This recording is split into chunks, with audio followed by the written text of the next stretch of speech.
Hi cuties, my name is Hanako Kozumi and this is the channel Nerdy Nekoma. Everything here is about Haikyuu chat stories and fanfic. Thanks for joining us today. If you like this video, please consider subscribing and leaving a like.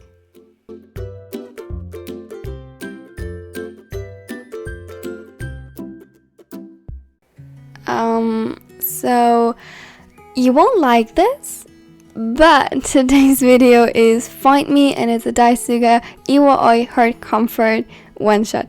I promise I will give them fluff soon. But it just happened, it fit the story. I hope you're not too mad at me. Trigger warning for panic attacks, I can talk. And now let's just start with the video and hope you won't have the wish to murder me after this. Yes. Have you ever had struggles finding good Haikyuu merch or anime merch in general? Because I for sure did. It can be hard. But this shop offers amazing merch.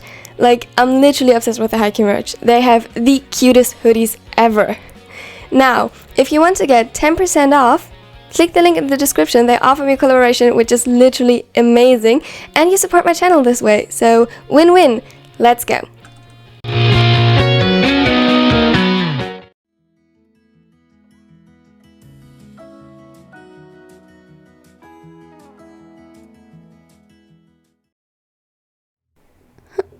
Hajime, please. Koshi.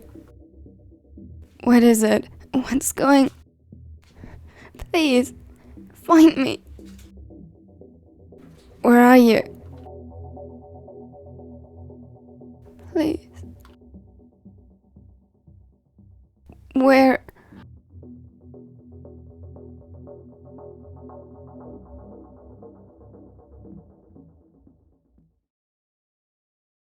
Suga ground. He was reading a book, or rather, he tried.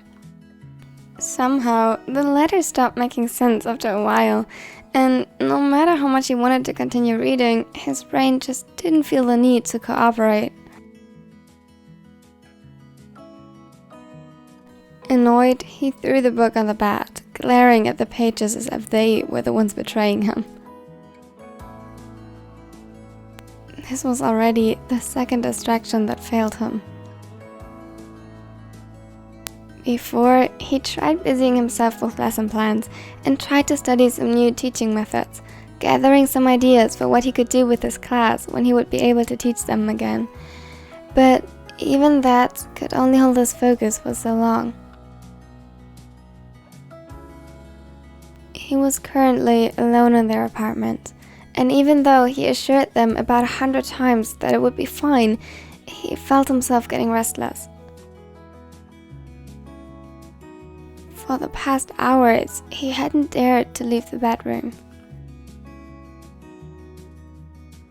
Part of him knew that as soon as he would set foot in the hallway, the images from that night, from Ito and their apartment, would return, and with them, everything that happened before. He still remembered everything. Often, people would say that memory is blurred after a traumatic event, a mechanism of protection, but his never did. That night he was here, he knew that something was off. As soon as he woke up, he knew that something bad was about to happen. Todo was tense and held him so tightly as if he was still in danger, as if he wanted to protect him. And he did. He still remembered the sounds deriving from the hallway, and the image that was burned into his brain. Ito, defeated by his boyfriends, but still, he was here in the one place he deemed safe. Though that wasn't entirely true. It wasn't the place that made him feel safe. It were the people he shared it with. He smiled, thinking about them. As much as he loved to know how considerate they all were, to him the simple thought of ever being afraid of them was silly.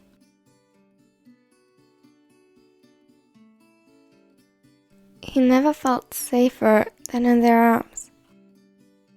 However, today he was alone, and while he thought he might be able to manage just that, it wasn't completely true.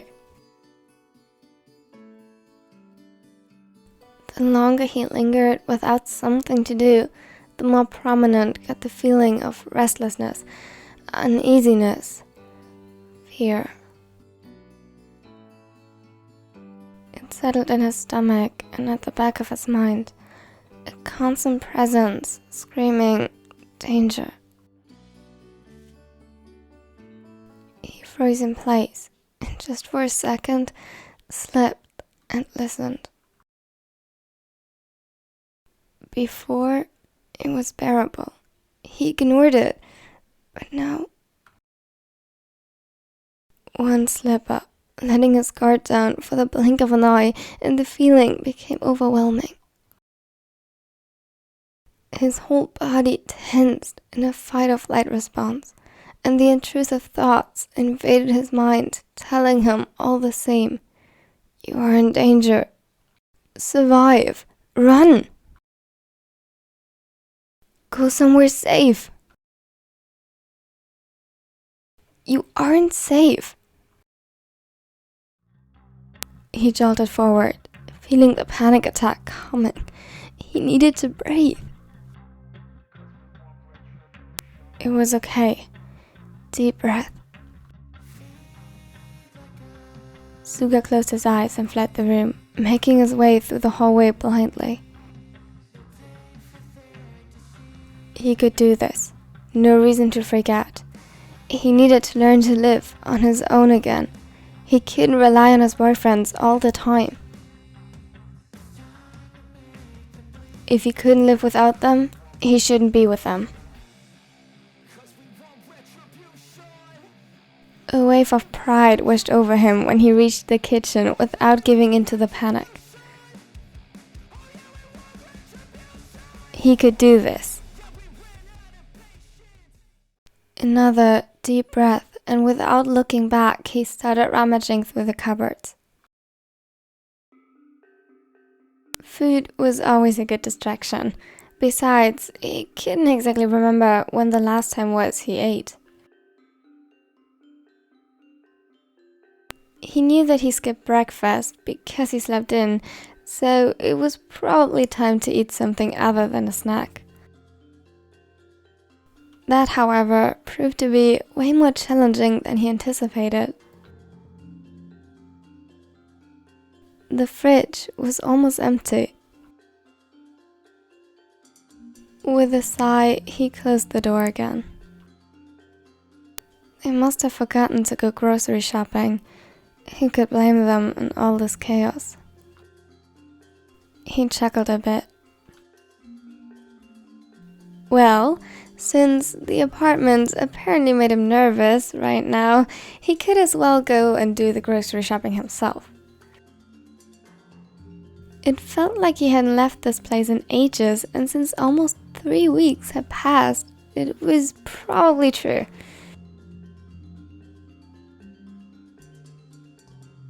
Time to show the world I'm still alive. He worried his bottom lip between his teeth. It's gonna be okay. Suga continued mumbling, barely convincing reassurances under his breath while putting on shoes and a jacket. He wasn't even sure if he needed it. He stuffed his wallet and some bags in his pockets and made his way to the door. When he reached for the handle, his hands were shaking, and he could feel his heart beating against his ribs. But every sign of fear only made him more certain to move forward with his plan. He couldn't live in pain. He promised he wouldn't. He wouldn't let one asshole change the way he saw the world. Wouldn't allow him to take even more parts of his thinking than he already did. This was just like a band-aid. You had to rip it off fast.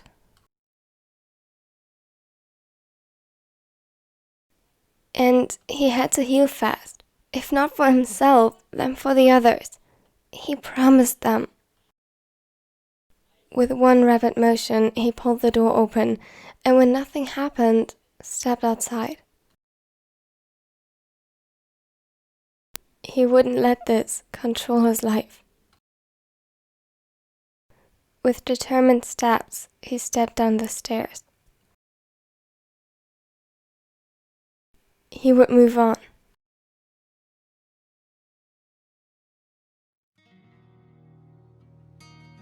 Iwaizumi was currently watching videos from the past season, analyzing and making notes.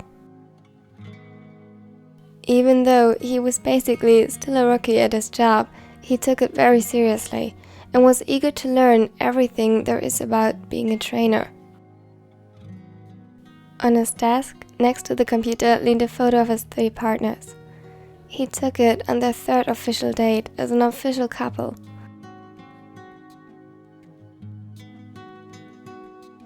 It was all the more special for him because at that point it started to feel natural being with all 3 of them, kissing Aikawa goodbye in the morning, waking Suga with soothing words and embracing Daichi when he came back from the night shift.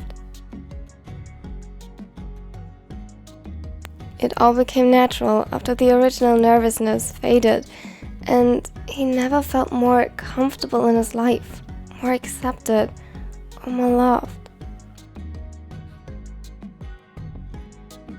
They all worked very hard in their jobs, and with such a passion for what they were doing that simply looking at them motivated him to do his best as well. His lips tucked upward in a smile, and his eyes turned soft with affection. An emotion that only increased when he saw Suga's name popping out on his phone display.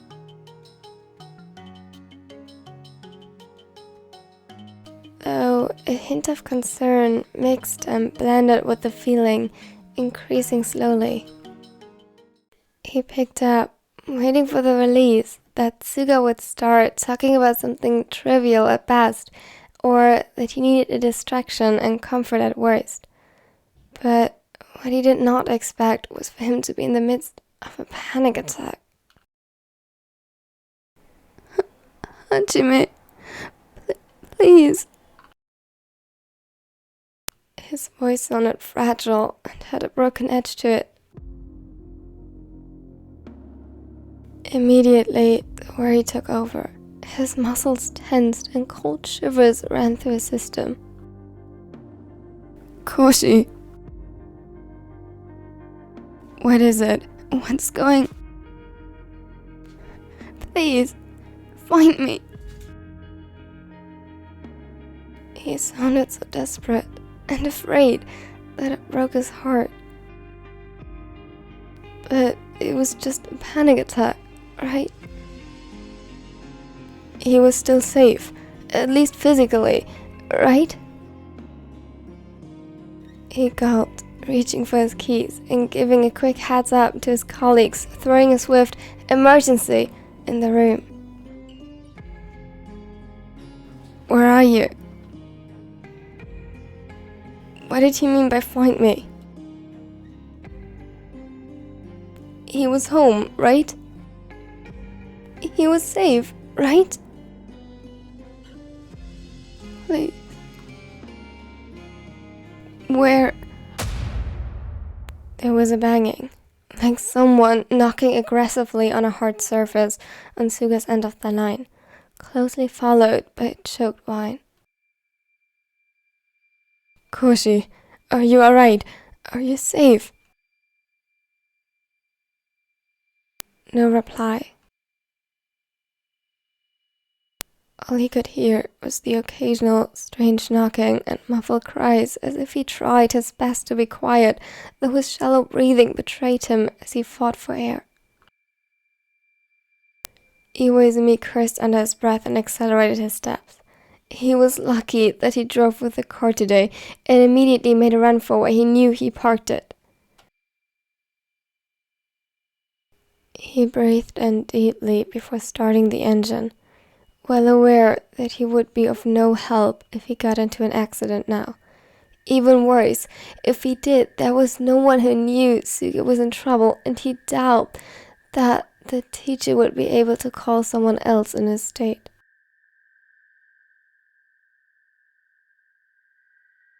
With his hands trembling slightly, he reached for his phone again, opening the app they got to share their location.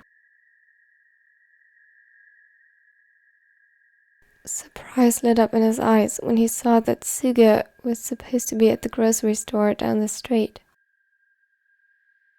Yet, he didn't hesitate to set the car into motion.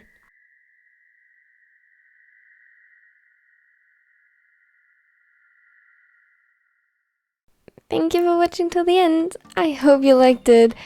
I apologize though. I'm sorry for the angst and the cliffhanger, though I promise the next part will be out very, very soon because, the script is already finished. I just have to do all the rest. Anyways, I hope you liked it. If you did, consider leaving a like because it really helps my channel grow, and if you don't want to miss out on anything in the future, like the next part, consider subscribing because that would be great. Here's my social media. I also do have a Discord. Check it out if you like. And now I hope you have a wonderful day and that I didn't make it worse.